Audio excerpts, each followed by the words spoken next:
中国的一线城市广州传出一个大消息，让所有人都大跌眼镜，多个楼盘竟然开启了3折大甩卖模式。这可不是什么小开发商在搞促销，而是央企、国企都加入了这波砸盘大军。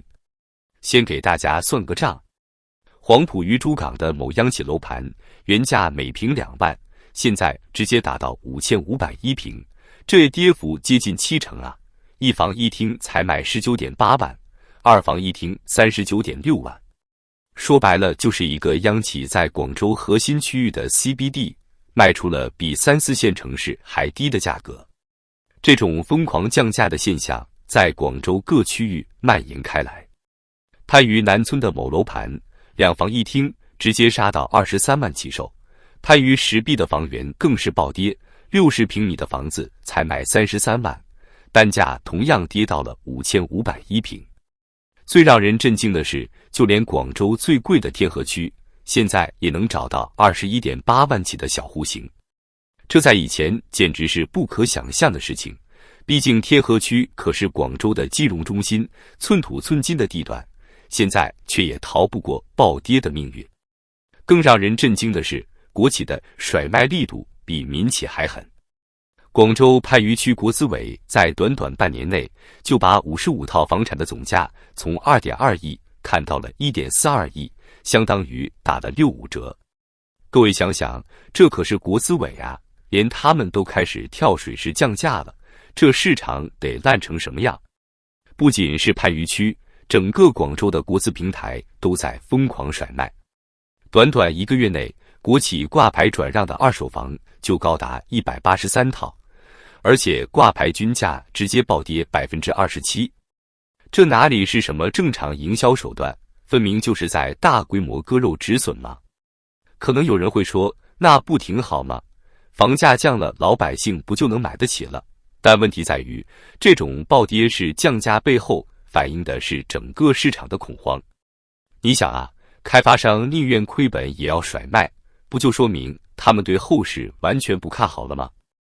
我给大家再补充一组最新数据。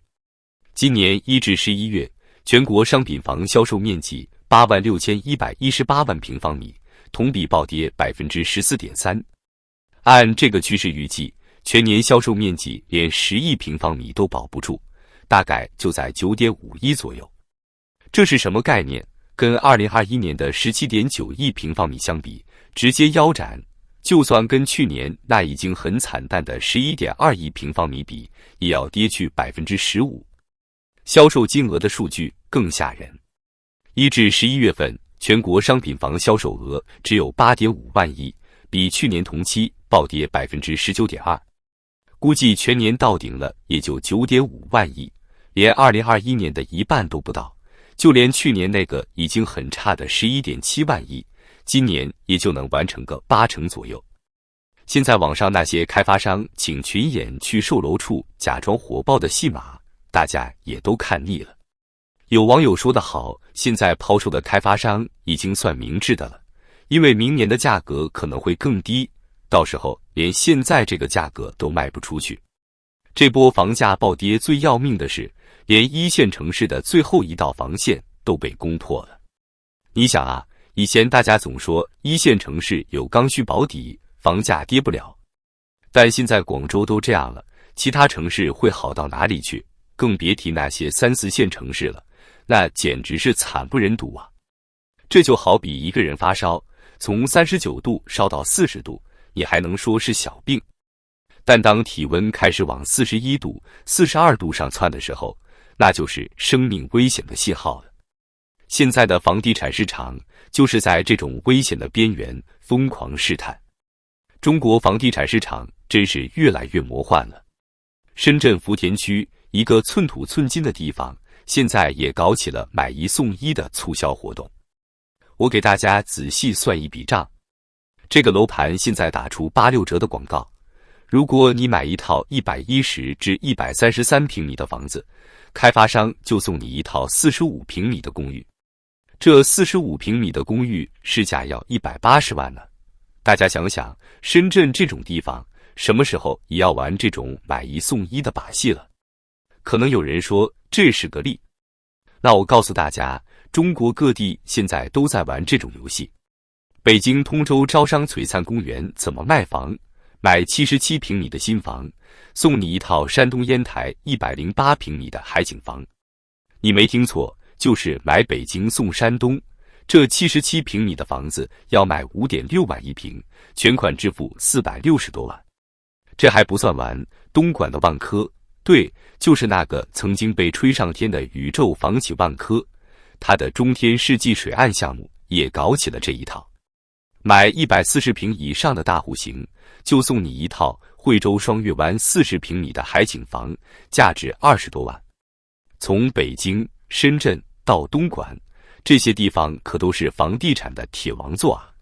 他们现在都要靠这种营销手段来卖房，你就知道这市场烂到什么程度了。说到万科，咱们再说个更劲爆的。这个月，号称宇宙房企的保利发展总经理周东丽突然辞职了。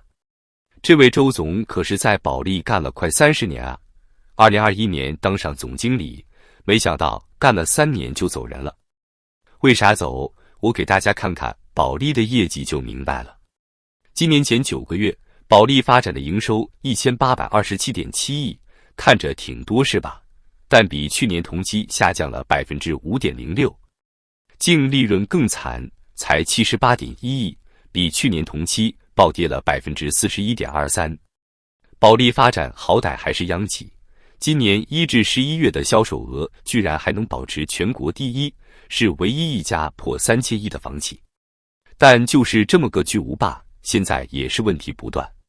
11月的时候，副总经理张伟已经辞职了，这个月总经理也跑了。这些高管是不是知道些什么内幕啊？更让人玩味的是，保利在惠州的项目前段时间搞了个6折大促，结果惹得老业主集体抗议。这种情况在以前简直是不可想象的，央企保利什么时候也要玩这种杀熟的把戏了？摩根士丹利的分析师最近放出了一个更狠的预测，明年的房价和销售量会继续暴跌，房地产的前景只会更惨。他们预计明年房屋销售会下跌12%，惠誉则预测房价会跌5%，新房销售面积要跌10%。大家注意啊，这可是国际大行给出的预测。他们说，现在这波反弹就是昙花一现，房地产行业的问题已经根深蒂固，最近这点小反弹根本没有任何意义。更吓人的是，金融监管部门最近要求保险公司报告他们对万科的风险敞口。这意味着什么？这不就是在暗示万科也可能会出问题吗？想想前几年的恒大，也是从这么个苗头开始的。而且现在已经有香港的新世界发展在找银行展期了，北京的侨福建设在忙着卖购物中心回血。这些迹象都在告诉我们，整个房地产行业的麻烦远没有结束，反而可能正在进入更深的泥潭。这些天政府又在开新闻发布会，说什么推出房企白名单，声称已经审批了2.23万亿，年底还要做到4万亿放款。但是朋友们，让我们来看看实际情况到底是怎么样的。先给大家看一组央行的数据，今年1季度的时候，全国房地产开发贷余额是13.76万亿，1季度新增贷款6090亿。到了2季度，余额反而只剩13.77万亿了。这说明什么？说明2季度基本上连还贷的钱都没放出来啊。